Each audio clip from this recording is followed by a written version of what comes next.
Bet horse racing on DRF Bets. We'll match your first deposit up to $250. Get free expert picks and past performances, plus weekly cash back, all from Daily Racing Form, the most trusted name in horse racing. Dan Illman, Mike Beer, we're creeping ever closer to the Belmont Stakes. Race number 10 on Belmont Stakes Saturday is the Grade 1 Manhattan for some of the top turf horses in the country. We're going 1.25 miles on the inner turf. Before we get to the analysis, please head over to DRF.com. Don't miss out on the Belmont Stakes Winners Package, 25% off the retail price for past performances, exclusive clocker reports, betting strategies, and the player's guide. Here's the field for the Grade 1 Manhattan. It's the rematch that I've been looking forward to, Mike. The 4 Domestic Spending, the 10 Colonel Liam. The camera could not separate them at Churchill Downs. I guess you could argue Domestic Spending ran a slightly better race. You could. You may not be right about it, but you certainly could argue that, Dan. They both ran really, really well in that race. That is the sort of headline story of this race, the rematch between the two of them. But in a lot of ways, this race goes beyond them. There are a lot of good horses in here. Let's take a look at the Timeform US pace projector, because this is a key component of this race. Bye Bye Melvin is stretching out off several middle distance races, but I find it hard to imagine that he'll be on the lead. Tribhuvan went right to the front last time out, and it resulted in a big victory. He's one of several Chad Brown trained horses. I think he's going. And when Channel Cat is aggressive and on the muscle, he seems to run a lot better than when he has to pass horses. Agreed, Dan. I thought one of those two horses would probably make the lead as well. It just feels like in the case of Channel Cat, they seem to have figured out that he's just way better when he's involved early. And I just wouldn't understand it if they took that away from him in this race. I do agree with the pace projector that the number 1 City Man can trip out just in behind the speeds. He worked out that sort of trip in the Fort Marcy last time out. Tribhuvan was able to just blast off to an uncontested lead. City Man was second, tried hard all the way down to the wire. All things considering, Mike, good first step back for his initial start as a 4-year-old. If you believe the figure 102, he's in this race. Yeah, true enough. I mean, the race came back very fast. We'll see if it's a legitimately fast race. I think that's one of the storylines of this race, to see if it really was that good. As far as City Man goes, I have no knocks on him. He's a perfectly fine horse. He ran well last time. I really wonder if he wants more distance, Dan. I even feel like 9 furlongs is pushing it for him, and they're going to stretch him out again.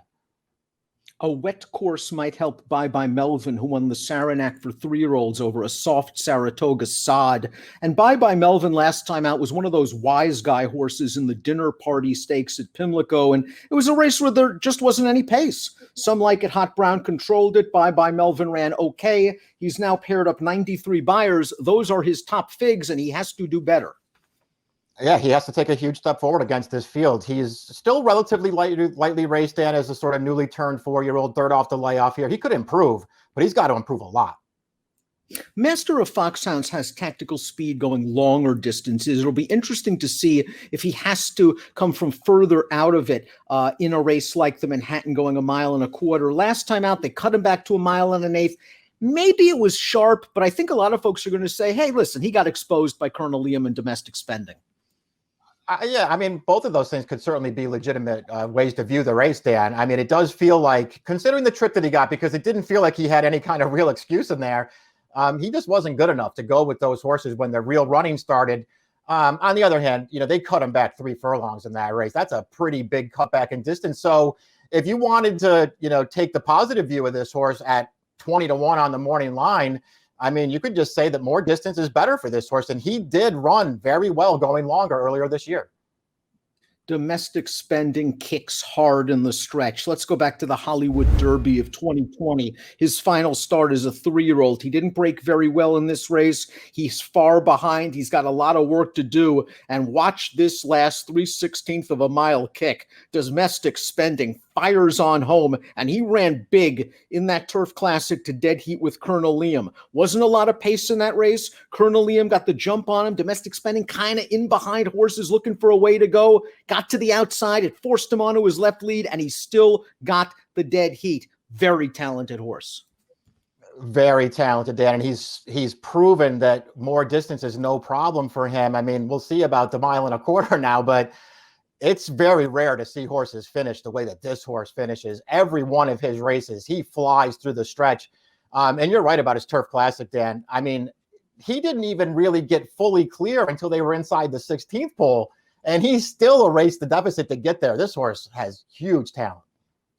Perhaps a horse lurking on the tote board as an overlay and an upsetter is the 5 Masterpiece, also trained by Chad Brown. Chilean Group 2 winner, raced once in the States last year, and he caught Channel Maker when Channel Maker was red hot in the Joe Hirsch Turf Classic. He came back off the layoff with this race at Keeneland, caught a little bit of give in the ground going 1 1/8 miles.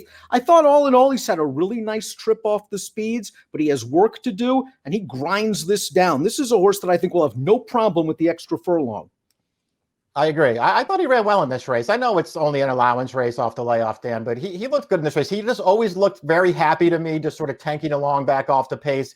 He wins it under strong handling at the end. A very nice first step into the year this year. This is a really tough race for him. I don't know how good he is. I think he's mildly interested in this race, though. Another Chad Brown trainee is the 6, Rock Emperor. I think Chad's a little frustrated. How can he not be? This horse has run well without winning in each and every one of his starts in North America. 4 triple-digit Beyer speed figures, just missed in this race last year, although you can argue that this year's edition of the Manhattan is tougher. Last time out in the Tribhuvan race, it was his first off the layoff. Tribhuvan got loose. He kind of kicked on in a one-paced fashion at the end. I think it was a good prep. I'm not sure what to make of the blinkers.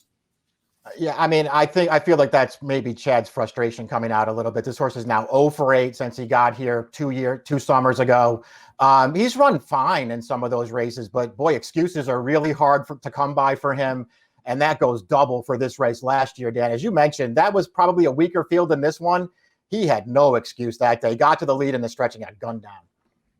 Channel Cat is a horse that seems to show up every time. He's banked over $1 million. The folks at Calumet and trainer Jack Sisterson have done a really good job with him. And Johnny V gave him a great ride in this race. The Man of War last time out over good going, where they got up close to the pace, and that's what he wants to do. He turns into the stretch. He's usually a little bit green very late with his lead changes, but he was able to build up just enough of an advantage to hold off the returning Gufo, who's the number 8. And we'll talk about Gufo in a bit. But Channel Cat's tactical speed, it's a big advantage. It really is. He actually ran an excellent race here, Dan. This pace was solid for 1 3/8 miles, and they just went with him from the start. Johnny V decided, you know what, I'm going to take the lead here and make them come catch me. He went a pretty fast pace, and he held on, I mean, very gamey to the end. You saw Gufo flying at him at the end there, but this horse managed to get his nose down and win. He ran really, really well last time.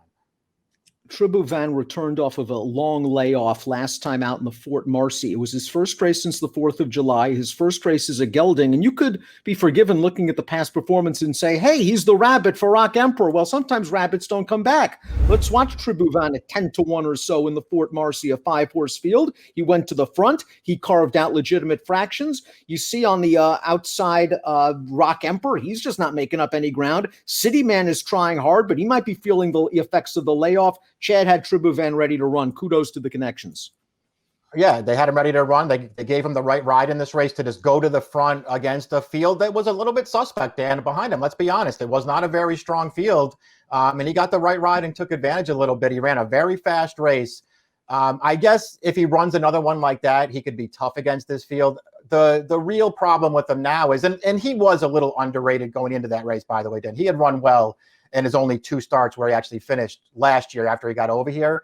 But he was 10-1 against that field, and he might be 10-1 against this field. Gufo is the number 9, 5-1 on the morning line. He won the Belmont Derby here at 1 1/4 miles against a weaker field, to be sure. Now, we saw his Hollywood Derby. Domestic Spending was flying at the end of that race to finish 3rd. Gufo followed the winner of that race, Domestic Spending, swung outside and just missed. And then in the Man of War, we saw him against Channel Cat. His first off the layoff, he was running on late. If you give this horse pace, he's going to come running. I still think he's relatively unexposed as he makes his 10th lifetime start. I agree with all that stuff. I mean, he is going to come running at the end of this race. We'll see if he gets there this time, Dan. He's made it very close with Domestic Spending twice. He came up on the short end of the stick both times. But, you know, as fast as Domestic Spending was finishing in those races, this horse was finishing just as fast. So he obviously has a big kick. he was off the layoff last time. It could be enough of an excuse. It felt like to me in that Man of War, Dan, he got there at the end of the race, and then he just didn't get by Channel Cat. That was a little disappointing, but again, he was off the layoff. Colonel Liam has just been a revelation for Todd Pletcher. Yes, he was beaten by domestic spending in the Saratoga Derby last year, but he had a terrible trip in this race, and he did very well to only be beaten 3/4 of a length. Since then, he's been unstoppable. Let's watch his effort in the Pegasus World Cup, 3 starts back. This was kind of the coming out party for Colonel Liam. He wins this race with a 99 buyer. He backed it up. Todd found a great spot for him at the fairgrounds. And then last time out at Churchill, I thought he sat a perfect trip, and he just was able to get the dead heat with domestic spending. I mean, true enough, but that's really his advantage in this race, Dan. That's the kind of horse he is. He has great tactical speed. So post 10, I guess, could complicate things, but he just feels like the kind of horse who's going to get the position that he wants, and he'll have the jump on domestic spending, on Gufo, horses like that. It's a really big advantage for a horse like him. He's another one who's got to stretch out a little bit here. I think he's going to handle it. And maybe domestic spending ran better than he did last time. I certainly think he probably did. But this horse ran really well in his own right, Dan. He sat up close. That's a good horse, Smooth Like Straight, who was on the lead. He had to go get him first and then try to hold off the closers, and he almost did it. This horse is really good. And Smooth Like Straight, of course, came back to win the Shoemaker Mile last week at Santa Anita with a triple-digit buyer. Top pick time for the Grade 1 Manhattan Stakes. You can go several different ways. We're going with closers. Domestic spending should be firing. Gufo should be firing. You got to respect, of course, the big name in here, that, of course, being the number 10, Colonel Liam. Yeah, I respect Colonel Liam. I put him in there. I sided with domestic spending this time, Dan. I just want to see what he does here at 1.25 miles. It feels like he's going to get the distance, and he kicks so hard every race. I think if he gets clear, he gets there. Like you, I want to use a little bit of Masterpiece as well because of his upside potential.